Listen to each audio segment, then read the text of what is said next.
প্রতিশোধের রক্তচক্ষু এখন শান্ত। নিজ দেশের উপরে হামলার জবাব দিয়েছে তেহরান। নড়েচড়ে বসেছে পশ্চিমা প্রভাবশালী নেতারা। ইরান আপাতত শান্ত হলেও ইসরায়েলের মিত্ররা বেশি বাড়লে যুক্তরাষ্ট্রের সামরিক ঘাঁটিতেও হামলার হুমকি দিল ইরান। বিস্তারিত মোহাম্মদ সোহাগ বিশ্বাসের রিপোর্টে।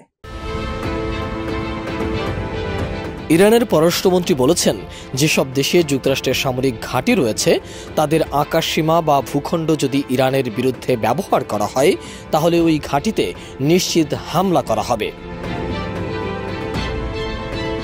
রোববার তেহরানে নিযুক্ত বিদেশি রাষ্ট্রদূতদের সঙ্গে এক বৈঠকে হোসেন আমির আবদুল্লাহিয়ান কথা বলেছেন। এ সময় তিনি 1 এপ্রিল দামেস্কে ইরানি দূতাবাসের কনসুলার সেকশনে ইসরায়েলি বিমান হামলার প্রতিশোধ হিসাবে শনিবার গভীর রাতে ইরানে যে শাস্তিমূলক মিশন অপারেশন ট্রু প্রমিস চালিয়েছেন তার ব্যাখ্যা দিয়েছেন। তিনি বলেন, অভিযানের প্রায় 72 ঘণ্টা আগে আঞ্চলিক দেশগুলোতে থাকা ইরানের বন্ধুদের জানানো হয়েছিল আত্মরক্ষার বৈধ অধিকার অনুযায়ী ইরান অবশ্যই ইসরায়েলকে জবাব দেবে।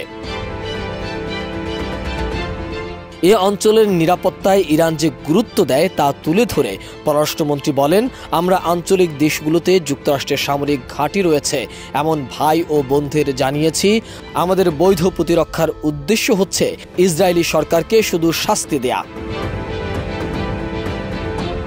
এরপর ইরানের পররাষ্ট্রমন্ত্রী বলেন, ইরান মার্কিন সামরিক ঘাঁটি স্থাপনকারী দেশগুলোকে সতর্ক করে দিয়ে বলছে, তাদের আকাশ সীমা বা মাটি যদি ইহুদিবাদী সরকারকে রক্ষা বা সমর্থন দেওয়ার জন্য যুক্তরাষ্ট্র ব্যবহার করে তবে ওই দেশগুলোকে মার্কিন সামরিক ঘাঁটিতে অনিবার্যভাবে আঘাত হানা হবে।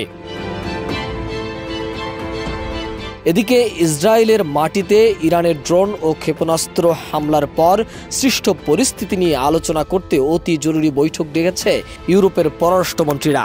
আগামী মঙ্গলবার তারা এই বৈঠকে মিলিত হচ্ছেন। ইউরোপীয় ইউনিয়নের পররাষ্ট্র নীতি বিষয়ক প্রধান জোসেফ বেরেল এই বৈঠক আহ্বান করেছেন। সামাজিক যোগাযোগ মাধ্যম এক্স প্ল্যাটফর্মে দেয়া এক পোস্টে জোসেফ বেরেল লিখেছেন, ওই অঞ্চলে উত্তেজনা প্রশমনে ও নিরাপত্তা নিশ্চিত করার ক্ষেত্রে যাতে অবদান রাখতে পারি সেটাই আমাদের লক্ষ্য। মার্কিন প্রেসিডেন্ট জো বাইডেন ইতিমধ্যে এই সংকট নিয়ে আলোচনা করতে G7 জোটের বৈঠক ডেকেছেন। এখন কূটনৈতিক প্রক্রিয়ার সমাধান খোঁজার জন্য ইউরোপীয় ইউনিয়নও তৎপর হয়েছে। রোববার রাতে ইসরায়েলের বিভিন্ন শহর লক্ষ্য করে মুহুর্মুহু ড্রোন ও ক্ষেপণাস্ত্র হামলা চালায় ইরান।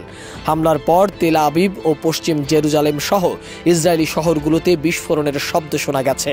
এছাড়া ইসরায়েলের 720টির বেশি জায়গায় বিমান হামলার সাইরেন বাজার শব্দ শোনা গেছে।